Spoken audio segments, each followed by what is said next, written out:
গুম, খুন, আইনাগর, নির্যাতন, নিপীড়ন, প্রতিটি ক্যাম্পাসে ক্যাম্পাসে ছাত্রলীগের সন্ত্রাসীদের কনসেন্ট্রেশন ক্যাম্পের মাধ্যমে আমাদের এই বাংলাদেশকে ফেসিবাদ কায়েমের মাধ্যমে একটি জাহান্নাম বানিয়েছিল। গণভোটের মাধ্যমে ঠিক হবে আগামীর বাংলাদেশের রাজনৈতিক সংস্কৃতি কি হবে। ক্যাম্পাসগুলোতে অস্ত্রের রাজনীতি ছিল এবং গণদম গেস্টুম কালচার কিভাবে ক্যাম্পাসগুলোতে বিরাজ করে শিক্ষার্থীদের মৌলিক চাওয়া এবং শিক্ষার্থীদের প্রত্যাশা পূরণে কিভাবে তাদেরকে বঞ্চিত করা হয়েছিল।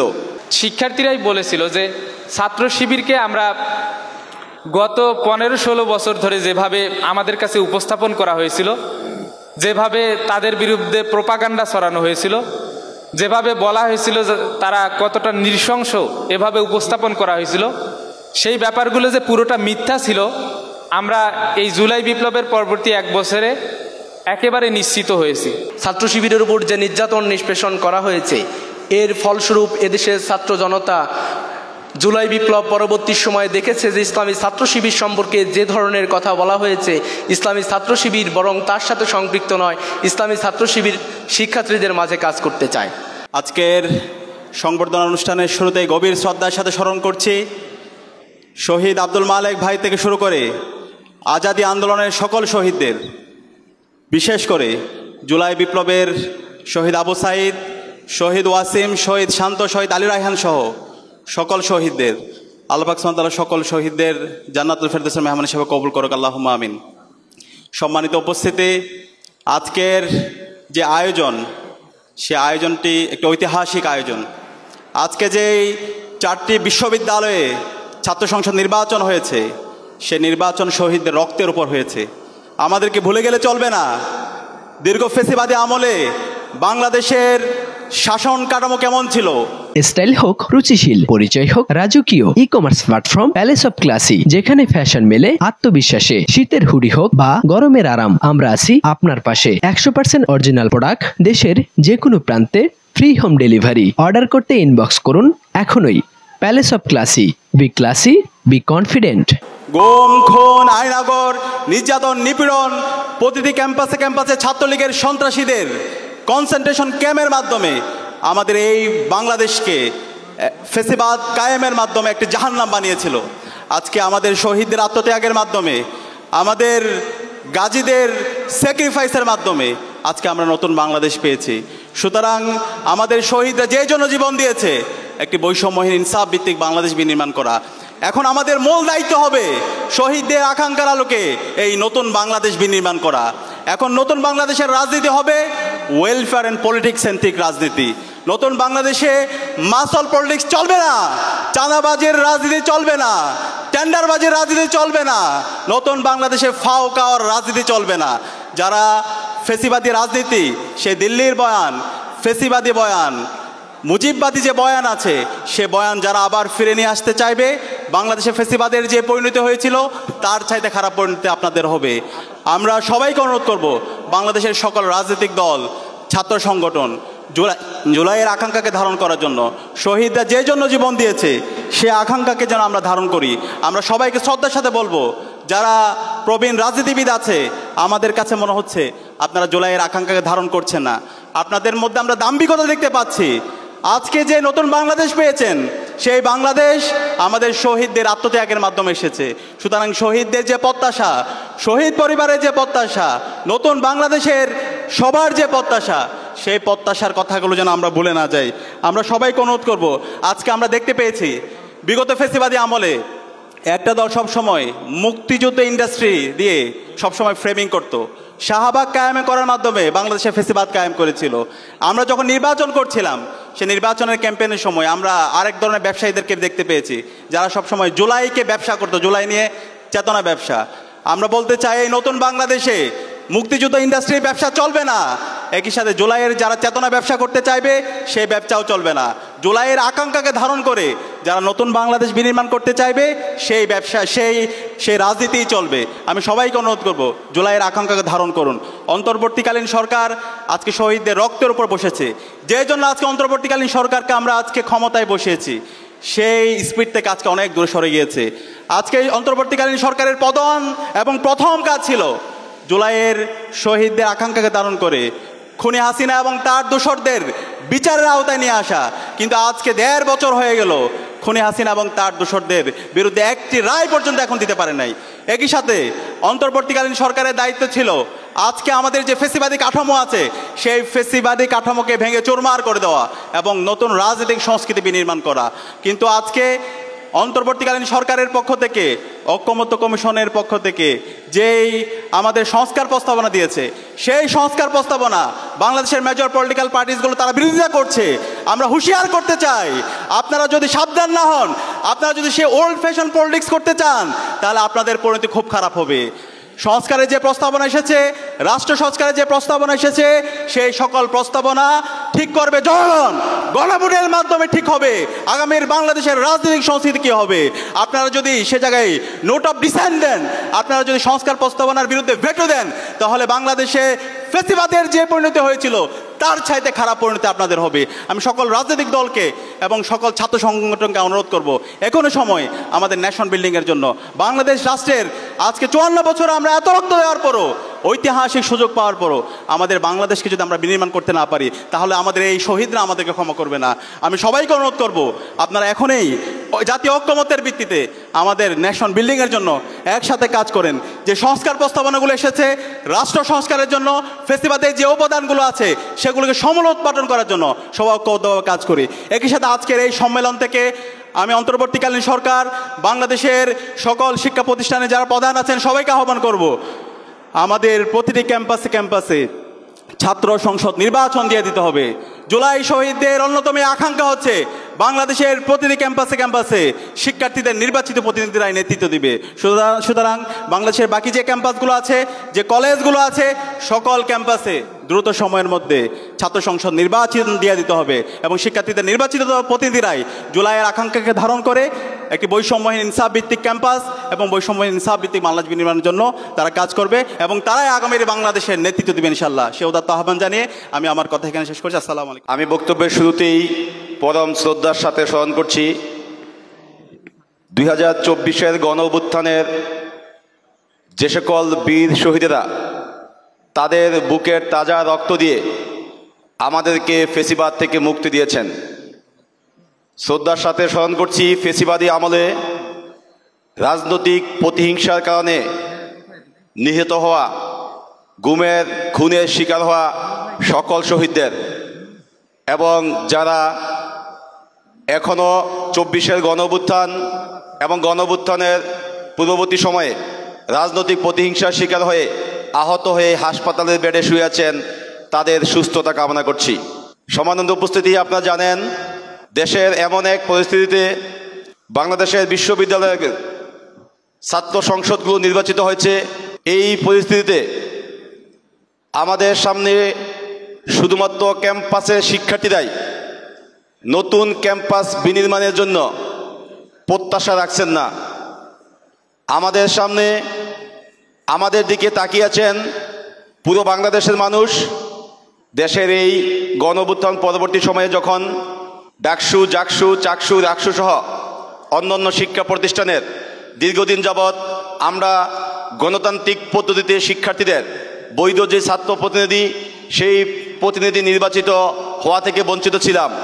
আমরা দেখেছি বিভিন্ন রাজনৈতিক দলগুলো ছাত্র সংসদ নির্বাচন না থাকায় সবসময় ক্যাম্পাসগুলোতে পেশিশক্তির রাজনীতির চর্চা অব্যাহত রেখেছিল।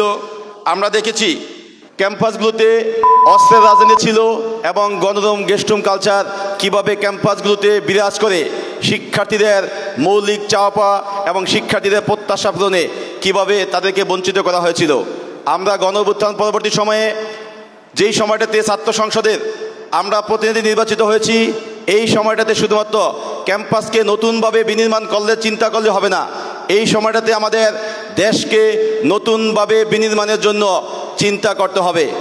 আমরা শুধুমাত্র দুর্বার গতিতে স্বপ্নের ক্যাম্পাসই বিনির্মাণ করতে চাই না, আমরা দুর্বার গতিতে স্বপ্নের ক্যাম্পাস বিনির্মাণের পাশাপাশি আমরা আগামীর সুন্দর বাংলাদেশ বিনির্মাণ করতে চাই।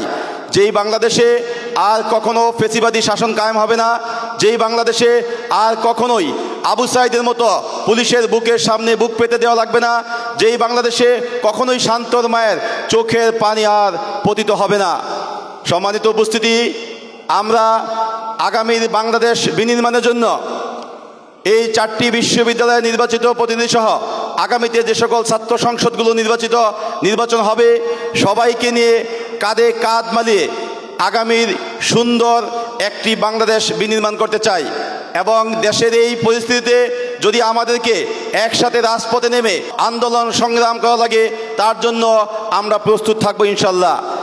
আমাদের ইসলামী ছাত্র শিবির কর্তৃক আয়োজিত আজকের এই চমৎকার একটি আয়োজনে আমাদের নির্বাচিত প্রতিনিধিদেরকে এখানে আমন্ত্রণ জানিয়ে সম্মানিত করার জন্য আমাদের পক্ষ থেকে এবং জাকসুর পক্ষ থেকে ইসলামী ছাত্র শিবিরকে অনেক অনেক ধন্যবাদ জ্ঞাপন করছি। ইসলামী ছাত্র শিবিরের জন্য শুভকামনা। আশা করি আগামীতে এমন চমৎকার আয়োজনের মাধ্যমে বাংলাদেশ ইসলামী ছাত্র শিবির অনেক দূর এগিয়ে যাবে। ধন্যবাদ সবাই। দুর্বার নেতৃত্বে গড়ি স্বপ্নের ক্যাম্পাস, এই স্লোগানকে সামনে নিয়ে আজকের কেন্দ্রীয় ছাত্র সংসদ নির্বাচনের 4টি বিশ্ববিদ্যালয়ের প্রতিনিধিদের সংবর্ধনা অনুষ্ঠানে উপস্থিত সম্মানিত কেন্দ্রীয় সভাপতি, সম্মানিত সাবেক কেন্দ্রীয় সভাপতিবৃন্দ এবং আমাদের বিভিন্ন পর্যায়ের অতিথিবৃন্দ, আমার সামনে উপবিষ্ট আমার কেন্দ্রীয় ছাত্র সংসদের নির্বাচিত ভাই ও বোনেরা, সবাইকে সালাম জানাচ্ছি। আসসালামু আলাইকুম রহমতুল্লাহ। সম্মানিত উপস্থিতি, আমাদেরকে প্রশ্ন করা হয়েছিল যে আপনাদেরকে এত শিক্ষার্থীরা ছাত্র শিবির সমর্থিত প্যানেলকে এত ভোট দেওয়ার কারণ কি? তো সবাই তো ছাত্র শিবির করে না বা সবাই ছাত্রী সংস্থার সাথে সংযুক্ত না। তো শিক্ষার্থীরাই বলেছিল যে ছাত্র শিবিরকে আমরা গত 15-16 বছর ধরে যেভাবে আমাদের কাছে উপস্থাপন করা হয়েছিল, যেভাবে তাদের বিরুদ্ধে প্রোপাগান্ডা ছড়ানো হয়েছিল, যেভাবে বলা হয়েছিল যে তারা কতটা নৃশংস এভাবে উপস্থাপন করা হয়েছিল, সেই ব্যাপারগুলো যে পুরোটা মিথ্যা ছিল আমরা এই জুলাই বিপ্লবের পরবর্তী 1 বছরে একেবারে নিশ্চিত হয়েছি। এবং ছাত্র শিবির যে তাদের আদর্শ দিয়ে শিক্ষার্থীদের জন্য সবসময় ভালো কাজ করতেছে, এটা আমরা এই 1 বছরে দেখার সুযোগ পেয়েছি। আমাদেরকে 1982 সালের 11 মার্চ যখন নবীনবরণ অনুষ্ঠানে ছাত্র শিবিরের ভাইদেরকে শহীদ করা হয়েছিল, শহীদ সাব্বির, হামিদ, আইয়ুব, জব্বার সহ এই অসংখ্য ভাইদের শহীদের রক্তের বিনিময়ে এই বিজয় অর্জিত হয়েছে বলে আমরা মনে করি। এটা আমাদের নিজেদের অর্জন বলে মনে করি না। আমরা মনে করি সকল শহীদদের রক্ত, যারা শিক্ষার্থীদের জন্য কাজ করে গিয়েছে তাদের রক্ত কথা বলেছে। আমরা ছাত্র শিবির সমর্থিত প্যানেল সহ সবাই যখন নির্বাচনের বিজয়ী হলাম, তখন আমরা মনে করি যে আমাদেরকে 3টা এজেন্ডা নিয়ে কাজ করা দরকার, যেটা আল্লাহ তাআলা আমাদেরকে শিখিয়ে দিয়েছেন। যে ভালো সময় পেলে যেন আমরা মনে না করি যেটা আমাদের অর্জন, আমি ব্যক্তি বা আমি ছাত্র শিবির সভাপতি, আমি না থাকলে মনে হয় এই অর্জন হতো না, এই অহংকার যেন আমরা মনে না করি। আমরা যেন মনে করি জুলাই বিপ্লবের শহীদ সহ আমাদের ছাত্র শিবিরের এ পর্যন্ত যারা শহীদ হয়েছে তাদের সবার রক্তের বিনিময়ে যেহেতু এই অর্জন হয়েছে, আমরা 3টা এজেন্ডা নিয়ে কাজ করব। আল্লাহ তাআলা শিখিয়ে দিয়েছেন ফাসাব্বিহ বিহামদি রব্বিকা ওয়াস্তাগফির, তাসবিহ, আল্লাহর শুকরিয়া এবং আল্লাহর ইস্তিগফার, এই অনুযায়ী যেন আমরা কাজ করতে পারি। আর আমাদের বিরুদ্ধে যেই প্রোপাগান্ডাই চালানো হোক, আল্লাহ তাআলা আমাদের যেন এর বিরুদ্ধে কাজ করার তৌফিক দেয়। উহারা প্রচার করুক হিংসা, বিদ্বেষ আর নিন্দাবাদ, আমরা বলিব সাম্য, শান্তি, এক আল্লাহ জিন্দাবাদ। ওমা তৌফিক ইল্লা বিল্লাহ। আসসালামু আলাইকুম রহমতুল্লাহ। বাংলাদেশ ইসলামী ছাত্র শিবির কর্তৃক আয়োজিত আজকের এই বিভিন্ন ক্যাম্পাসে যারা ছাত্র প্রতিনিধি নির্বাচিত হয়েছেন তাদের সংবর্ধনা প্রোগ্রামে উপস্থিত আজকের প্রোগ্রামের সম্মানিত প্রধান অতিথি, সম্মানিত বিশেষ অতিথিবৃন্দ এবং নির্বাচিত ছাত্র প্রতিনিধি ভাইয়েরা, আসসালামু আলাইকুম রহমতুল্লাহ। সর্বপ্রথম স্মরণ করছি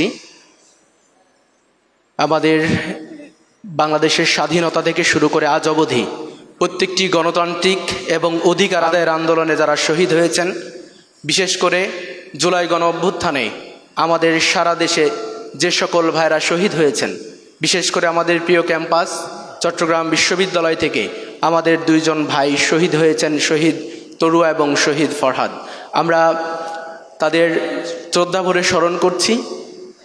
আমরা আসলে আজকের প্রোগ্রাম ছাত্র শিবির এত চমৎকার একটি আয়োজন করেছে। আমার মনে হয় আমরা কথা বলার পাশাপাশি সারা বাংলাদেশের মানুষ দেখার সুযোগ তৈরি করেছে ছাত্র শিবির। এজন্য ছাত্র শিবিরকে ধন্যবাদ জানাচ্ছি। আমরা মনে করি যে এই দেশের যে বড় বড় ক্যাম্পাসগুলো, এই ক্যাম্পাসগুলোতে শিক্ষার্থী ভাই বোনেরা আমাদের উপর যে আস্থা, যে বিশ্বাস, যে ভরসা রেখেছে, আমার মনে হয় এই ভরসা কেবলমাত্র ব্যক্তি হিসেবে কারো উপর রাখেনি, বরঞ্চ এই আস্থা, ভরসা এবং ভালোবাসা দেখিয়েছে ইসলামী ছাত্র শিবিরকে। ইসলামী ছাত্র শিবির দীর্ঘ সময় নির্যাতন, নিষ্পেষণ, দীর্ঘ সময় বঞ্চিত, কারাগারের প্রকোষ্ঠে আবদ্ধ থেকে ছাত্র শিবিরের উপর যে নির্যাতন, নিষ্পেষণ করা হয়েছে, এর ফলস্বরূপ এদেশের ছাত্র জনতা জুলাই বিপ্লব পরবর্তী সময়ে দেখেছে যে ইসলামী ছাত্র শিবির সম্পর্কে যে ধরনের কথা বলা হয়েছে, ইসলামী ছাত্র শিবির বরং তার সাথে সম্পৃক্ত নয়, ইসলামী ছাত্র শিবির শিক্ষার্থীদের মাঝে কাজ করতে চায়। আমাদেরকে প্রশ্ন করা হয়েছে, আপনারা ক্যাম্পাসে যদি বিজয়ী হন তাহলে আপনারা কি ভূমিকা পালন করবেন? আমার মনে হয় আমাদের আশ্বাস, আমাদের ভরসা, আমরা কতটুকু কাজ করব এর উপর আমাদের শিক্ষার্থী ভাই বোনেরা যতটুকু ভোট দিয়েছে, তার ইসলামী ছাত্র শিবিরের নৈতিকতা, আদর্শ এবং ইসলামী ছাত্র শিবির তাদের সামনে যেভাবে নিজেকে রিপ্রেজেন্ট করতে পেরেছে, এই আস্থার উপরই ভোট বেশি হয়েছে। আমরা মনে করি যে বাংলাদেশে আগামী যে বাংলাদেশ, এই বাংলাদেশে এই যে আজকের যে ছাত্র সংসদ, আজকে যে শিক্ষার্থী ভাই বোনেরা ইসলামী ছাত্র শিবিরকে রিড করতে সক্ষম হয়েছে, আমার মনে হয় যে আগামী দিনের বাংলাদেশ ইসলামী ছাত্র শিবির আজকে যেভাবে কাজ করে যাচ্ছে, এই কাজ করার সুযোগ হয়তো দিবে না, কিন্তু আমার মনে হয়েছে যেটা যে ইসলামী ছাত্র শিবির এই জুলাই বিপ্লবের পক্ষে যেভাবে কথা বলেছে, এখন পর্যন্ত অন্য কোনো সংগঠন কথা বলতে পারেনি। কারণ জুলাই বিপ্লবের পক্ষে যদি কথা ছাত্র শিবির জুলাই বিপ্লবের পক্ষে কথা বলে, ছাত্র শিবিরের মতো করে যদি জুলাই বিপ্লবের পক্ষে কেউ কথা বলে, সে ছাত্র শিবির হয়ে যায়। ছাত্র শিবির যে কাজগুলো করে ঠিক তেমনিভাবে প্রতিযোগিতা করতে এসে দেখা গেছে যে অনেকেই প্রতিযোগিতা করেছে, তাদের বিভিন্ন উৎসব করেছে, বিভিন্ন এজেন্ডা বাস্তবায়ন করেছে, কিন্তু দিন শেষে দেখা গেছে ইসলামী ছাত্র শিবির যেই প্রোগ্রামগুলো বাস্তবায়ন করেছে সেটাই সেরা হয়েছে। দিন শেষে মনে হয়েছে সবাই ছাত্র শিবির হয়ে গেছে, ক্যাম্পাসগুলোর সবাই ছাত্র শিবির। আমি বলতে চাই শুধু এতটুকু যে আমরা যে স্বপ্ন দেখে রাজপথে নেমেছিলাম, আমরা চেয়েছিলাম বাংলাদেশ পরিবর্তন হবে, আমরা মনে করেছিলাম আগামী নেতৃত্ব এমন নেতৃত্ব তৈরি হবে যেই নেতৃত্বের মাধ্যমে বাংলাদেশ পরিবর্তন হবে। কিন্তু আমরা লক্ষ্য করছি আমরা যে কাঙ্ক্ষিত নেতৃত্ব, কাঙ্ক্ষিত বাংলাদেশের জন্য স্বপ্ন দেখেছিলাম, বরঞ্চ জুলাই বিপ্লবকে ধারণ না করে একটি বৃহৎ গোষ্ঠী তারা জুলাই বিপ্লবের বিপক্ষে অবস্থান নিয়ে জুলাই বিপ্লবকে ধামাচাপা দিয়ে বাংলাদেশকে নতুন ন্যারেটিভে নিয়ে যেতে চায়। কিন্তু আমরা মনে করি যে পতিত খুনি হাসিনার পতন হয়েছিল কেবলমাত্র বিশ্ববিদ্যালয়ের শিক্ষার্থীদের পালস বুঝতে না পারা। কেউ যদি বিশ্ববিদ্যালয়ের শিক্ষার্থী এবং বাংলাদেশের ছাত্র সমাজের এই পালস না বুঝতে পারে, আমি মনে করি যে অনেকেই অনেক স্বপ্ন দেখবে, কিন্তু সেই স্বপ্ন বাস্তবায়ন হবে না ইনশাআল্লাহ।